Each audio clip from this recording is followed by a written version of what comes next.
நீங்கள் பார்த்துக் கொண்டிருப்பது AJK டிவியின் புதுவை மாலை. வணக்கம். புதுவைக்கு மாநில அந்தஸ்து பெறுவது குறித்து பல்வேறு அரசியல் கட்சி தலைவர்கள் கருத்துக்கள் தெரிவித்துள்ளனர். புதுவையில் எப்போதும் இல்லாத அளவிற்கு நிதி நெருக்கடி உள்ளது.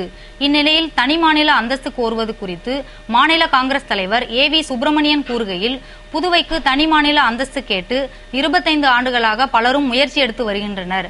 மக்களால் தேர்ந்தெடுக்கப்பட்டவர்கள், அரசு அதிகாரிகள், அதற்கு மேலே துணைநிலை ஆளுநர் அனைவரும் மத்திய உள்துறைக்கு கட்டுப்பட்டு உள்ளதால் உள்துறையின் அனுமதி பெற்றுத்தான் சட்டத்திட்டங்களை உருவாக்க முடியும். எனவே மாநில அந்தஸ்து தேவைதான் என்றாலும் இப்போதுள்ள நிதி நெருக்கடி சூழ்நிலையில் தனி மாநில அந்தஸ்து கேட்பது சரியாகாது. தனி மாநில அந்தஸ்து கிடைத்துவிட்டால் முதல்வரால் சமாளிக்க முடியுமா என்பதே சந்தேகம் என்பதால் பொதுமக்கள், அரசு ஊழியர்கள், வியாபாரிகள் என அனைத்து தரப்பினரின் கருத்தை கேட்ட பின்னரே மாநில அந்தஸ்து பெறுவதற்கான முயற்சியில் இறங்க வேண்டும் என்றார். திராவிட முன்னேற்ற கழக மாநில அமைப்பாளர் MAS சுப்பிரமணியன் கூறுகையில், புதுவைக்கு மாநில அந்தஸ்து தேவைதான் என்றாலும் எந்தெந்த காலகட்டங்களில் எல்லாம் தனக்கு நெருக்கடி ஏற்படுகிறதோ அப்போதெல்லாம் தனது சுயநலத்திற்காக மாநில அந்தஸ்து என்ற ஆயுதத்தை ரங்கசாமி கையில் எடுக்கிறார். உண்மையிலேயே அவருக்கு இந்த விஷயத்தில் அக்கறை இல்லை. பிரதமர் புதுவைக்கு வந்தபோது அனைத்து கட்சி தலைவர்களையும் அழைத்து பேசியிருக்கலாம், அல்லது அனைத்து கட்சி தலைவர்களையும் சட்டமன்ற உறுப்பினர்களையும் டெல்லிக்கு அழைத்து சென்று போராடி முயற்சி எடுத்திருக்கலாம். ஆனால் இதுவரை முதல்வர் எந்த முயற்சியும் எடுக்கவில்லை. ஆனால் மாநில அந்தஸ்து கிடைக்க திமுக போராடும் என்றார். பாட்டாளி மக்கள் கட்சி மாநில செயலாளர் அனந்தராமன் கூறுகையில், தனி மாநில அந்தஸ்து தேவை என்பதால் தான் அனைத்து அரசியல் கட்சியினரும் ஒட்டுமொத்தமாக சட்டமன்றத்தில் கவன ஈர்ப்பை கொண்டு வந்து அரசு தீர்மானமாக நிறைவேற்றியது. எனவே புதுவைக்கு மாநில அந்தஸ்து என்பதை பாமக முழு மனதோடு ஏற்றுக்கொண்டு இவ்விஷயத்தில் NR காங்கிரஸ் தீர்மானத்திற்கு ஆதரவு தருவதாக கூறினார். விடுதலை சிறுத்தைகள் கட்சியின் மாநில செயலாளர் பாவாணன் கூறுகையில், புதுவைக்கு தனி மாநில அந்தஸ்து என்பது மக்களுக்கு எந்த விதத்திலும் பயனற்றது. இங்கு தனிநபர் வருமானம் கடந்த 5 ஆண்டுகளில் இருந்ததை விட குறைந்துவிட்டது. ஏற்கனவே வாட் வரியில் தமிழகத்திற்கும் புதுவைக்கும் வித்தியாசம் இல்லாமல் போய்விட்டது. தனி மாநில அந்தஸ்து பெற்றால் மக்கள் மீது மேலும் வரியை திணிக்க வாய்ப்பாக இருக்கும். ஆனால் சிறப்பு மாநில அந்தஸ்து பெற்றால் மத்திய அரசிடமிருந்து கூடுதல் வரி நிதி கிடைக்க வாய்ப்புள்ளது. எனவே தனி மாநில அந்தஸ்தை விட சிறப்பு மாநில அந்தஸ்து பெறுவதை வரவேற்பதாக கூறினார்.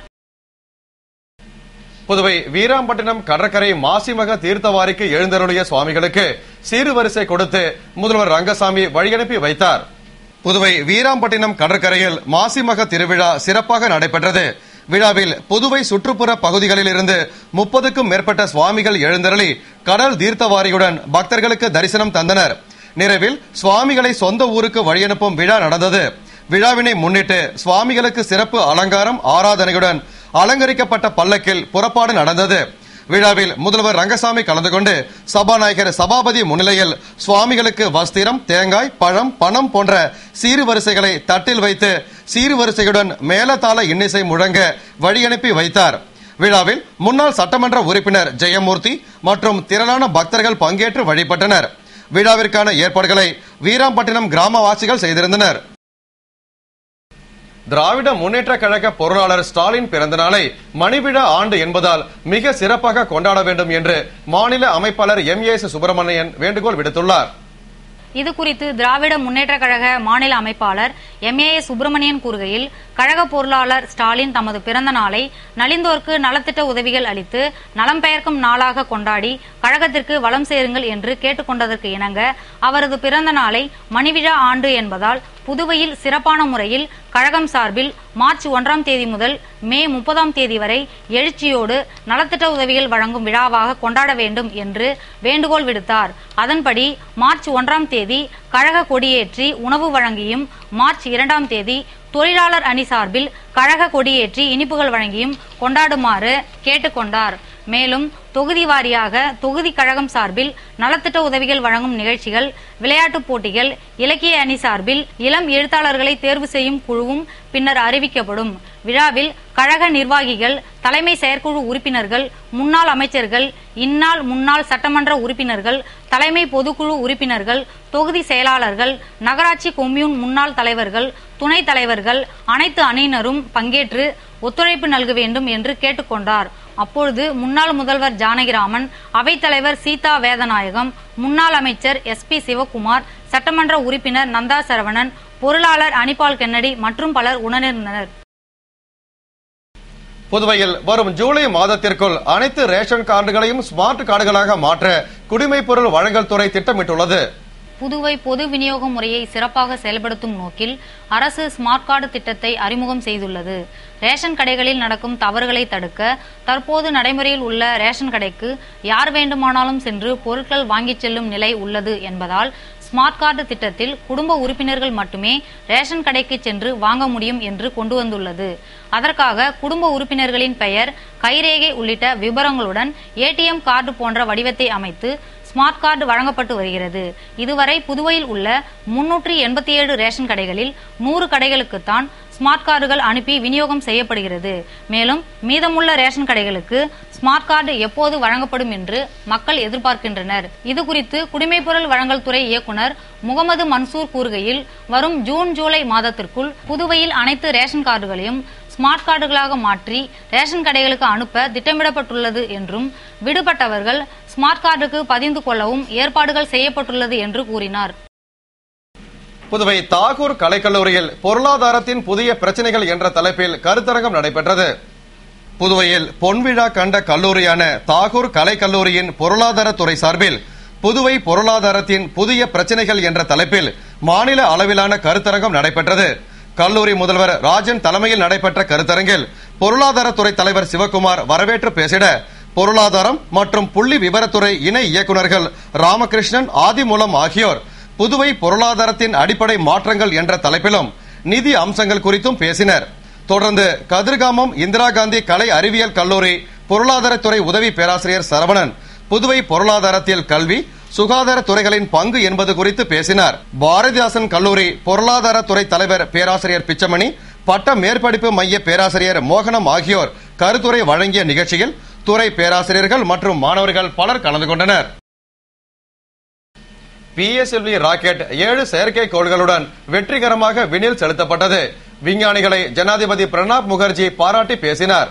ஆந்திர மாநிலம் ஸ்ரீஹரிகோட்டாவில் அமைந்துள்ள சதீஷ் தவான் விண்வெளி மையத்தில் PSLV வரிசையில் 23வது ராக்கெட்டை விண்ணில் செலுத்தும் நிகழ்ச்சி நேற்று மாலை நடைபெற்றது.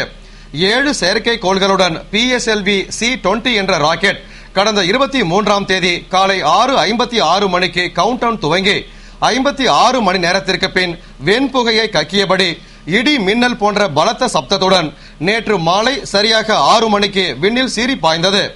இதனை ஜனாதிபதி பிரணாப் முகர்ஜி, மத்திய அமைச்சர் நாராயணசாமி, ஆந்திர ஆளுநர் நரசிம்மன், முதலமைச்சர் கிரண்குமார் ரெட்டி மற்றும் உயர் அதிகாரிகள், விஞ்ஞானிகள் பார்வையிட்டனர்.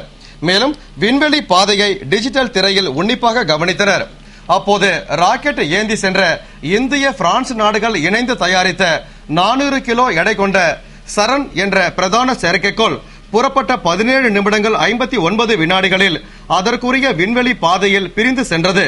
அதனை அடுத்து 6 துணை செயற்கைக்கோள்கள் ஒன்றன் பின் ஒன்றாக ராக்கெட்டிலிருந்து பிரிந்து சென்று 21 நிமிடம் 46 வினாடிகளில் புவிவட்ட பாதையில் நிலைநிறுத்தப்பட்டன. சுற்றுச்சூழல், தட்பவெப்பநிலை, கடல்சார் வானிலை, பருவநிலை கண்காணிப்பு, பல்லுயிர் பாதுகாப்பு குறித்து பயனுள்ள புள்ளி விவரங்களை தரும் இந்த செயற்கைக்கோளின் ஆயுள் காலம் 5 ஆண்டுகள் ஆகும். ராக்கெட் பறந்ததும் அனைவரும் எழுந்து நின்று கைத்தட்டி தனது மகிழ்ச்சியை தெரிவித்தனர். அதனை அடுத்து இந்திய விண்வெளி ஆராய்ச்சி நிறுவனத்தின் தலைவர் ராதாகிருஷ்ணனுக்கு ஜனாதிபதி பிரணாப் முகர்ஜி கைகுலுக்கி வாழ்த்து தெரிவித்தார். ராஜபக்சேவை போர் குற்றவாளியாக அறிவிக்க கோரி பாட்டாளி மக்கள் கட்சி சார்பில் மாநில செயலாளர் அனந்தராமன் தலைமையில் கண்டன ஆர்ப்பாட்டம் நடந்தது. புதுவை தலைமை தபால் நிலையம் முன்பு பாட்டாளி மக்கள் கட்சி சார்பில் கட்சி நிறுவனர் ராமதாஸ் உத்தரவின்படி இலங்கையில் தமிழர்களை கொன்று குவித்த ராஜபக்சேவை போர் குற்றவாளியாக அறிவிக்க கோரி கண்டன ஆர்ப்பாட்டம் நடந்தது. மாநில செயலாளர் அனந்தராமன் தலைமையில் நடந்த ஆர்ப்பாட்டத்தில் மாநில ஆலோசகர் ராமகிருஷ்ண கவுண்டர், துணை செயலாளர் ஜெயபால் மற்றும் நிர்வாகிகள் கண்டன உரையாற்றினர். ஆர்ப்பாட்டத்தில் கட்சி நிர்வாகிகள் வடிவேல், தங்க அறிவழகன், தொகுதி தலைவர்கள் வாழுமுனி, புருஷோத்தமன், சாரதி உள்ளிட்டோரும் தொண்டர்களும் திரளாக கலந்து கொண்டு கோரிக்கைகளை வலியுறுத்தி கோஷமிட்டு ஆர்ப்பாட்டம் செய்தனர். புதுவை சேதராப்பட்டில் ஆழ்குழாய் கிணறு மூலம் குடிநீர் வழங்கும் திட்டத்தை சட்டமன்ற உறுப்பினர் கார்த்திகேயன் துவக்கி வைத்தார். புதுவை ஊசுடு சட்டமன்ற தொகுதிக்குட்பட்ட சேதராப்பட்டு கிராமத்தில் குடிநீர் பற்றாக்குறையை போக்க பொதுப்பணித்துறை சார்பில் 9 லட்சம் ரூபாய் மதிப்பீட்டில் ஆழ்குழாய் கிணறு, நீர் உந்து குழாய் அமைத்தல், நீர் உந்து மோட்டார் பொருத்துதல் மற்றும் அதனை சார்ந்த பணிகள் செயல்படுத்தப்பட்டு அதனை மக்கள் பயன்பாட்டிற்கு அர்ப்பணிக்கும் விழா நடந்தது. விழாவில் தொகுதியின் சட்டமன்ற உறுப்பினரும் குடிசை மாற்று வாரிய தலைவருமான கார்த்திகேயன் கலந்து கொண்டு திட்டத்தை துவக்கி வைத்தார். நிகழ்ச்சியில் கொம்யூன் பஞ்சாயத்து ஆணையர் சீதாராமன், பொதுப்பணித்துறை பொறியாளர்கள் மற்றும் ஊர் முக்கிய பிரமுகர்கள் கலந்து கொண்டனர். புதுவை ஜிப்மர் மைதானத்தில் ஊழியர்களுக்கான நடந்த விளையாட்டு போட்டியை இயக்குநர் ரவிக்குமார் துவக்கி வைத்தார். புதுவை கோரிமேடு ஜிப்மர் விளையாட்டு மைதானத்தில் ஜிப்மர் ஊழியர் மணமகிழ் மன்றம் சார்பில் ஜிப்மர் ஊழியர்களுக்கான விளையாட்டு போட்டிகள் மற்றும் கலை நிகழ்ச்சிகள் நடந்தது. முன்னதாக மைதானத்தில் ஊழியர்கள் பங்கேற்று இருசக்கர வாகன பேரணி நடந்தது. தொடர்ந்து மணமகிழ் மன்ற பொறுப்பு அதிகாரி செல்வம் முன்னிலையில் நடந்த போட்டியினை சிறப்பு விருந்தினராக கலந்து கொண்ட இயக்குநர் டாக்டர் ரவிக்குமார் துவக்கி வைத்தார். கயிறு இழுத்தல் உள்ளிட்ட பல்வேறு போட்டிகளில் ஜிப்மர் ஊழியர்கள் ஆர்வமுடன் பங்கேற்று தனது திறமையை வெளிப்படுத்தினர். இந்நிகழ்ச்சிக்கான ஏற்பாட்டினை மணமகிழ் மன்ற நிர்வாகிகள் செய்திருந்தனர். இத்துடன் செய்திகள் நிறைவடைந்தன. வணக்கம்.